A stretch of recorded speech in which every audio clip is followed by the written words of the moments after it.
Welcome to day 7 of my Splendor modification series. ఈరోజు నేను, శ్రవంత్ ఇద్దరం కలిసి మన బైక్ కోసం ఫ్రంట్ డిస్క్ సెట్‌ని, స్టెమ్స్‌ని తీసుకోవడానికైతే స్క్రాప్ ఏరియాకి వెళ్ళిపోయాం. అక్కడి నుంచి దగ్గరలోనే ఉన్న స్టెమ్ రిపేర్ షాప్‌కైతే వెళ్ళి మన స్టెమ్స్‌ని 2 ఇచ్చేసి ఆయిల్ చేంజ్ చేయమనైతే చెప్పేసాం. ఒక 10, 20 మినిట్స్‌లోనే మన స్టెమ్స్ ఆయిల్ చేంజ్ చేసేసి, కండిషన్ చేసి మనకిచ్చేసారు. అక్కడి నుంచి శ్రవంత్ వాళ్ళ ఇంటికెళ్ళి ఆడి మోడిఫైడ్ స్ప్లెండర్‌ని గూడా ఒక లుక్కేసాను. ఆడి బ్యాక్ వీల్ అయితే నా బ్యాక్ వీల్ కన్నా చాలా ఫ్యాట్ ఉంది. సో, అదంతా చూసేసి అక్కడి నుంచి బయలుదేరి ఇంటికైతే స్టార్ట్ అయిపోయాను. ఇంటికొచ్చేసిన తర్వాత ఫ్రంట్ ఫోర్క్స్‌ని చూసి అండ్ మన క్యాలిబర్ కూడా ఒక లుక్కేసాను. క్యాలిబర్‌ని కూడా న్యూ జనరేషన్ పల్సర్ బైక్ నుంచయితే తీసిచ్చారు. అది కూడా క్లీన్‌గానే ఉంది. ఇన్ ద సెన్స్ క్లీన్‌గా లేదు.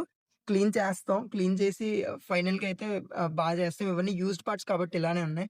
అండ్ ఫ్రంట్ డిస్క్ సెట్‌ని తీయడానికైతే నేను చాలానే కష్టపడ్డా. అవి పెయింట్‌కిద్దాం అనుకున్నా. మా మమ్మీ వచ్చి హెల్ప్ చేసినా సరే అవైతే అస్సలు రాలేదు. సో, ఇప్పటి వరకైతే ఇదే. రేపటి వీడియోలో మళ్ళీ కలుద్దాం. ఇంకా మన పేజ్‌ని ఎవరైనా ఫాలో చేసి పెట్టుకోకపోతే ఫాలో చేసుకోండి.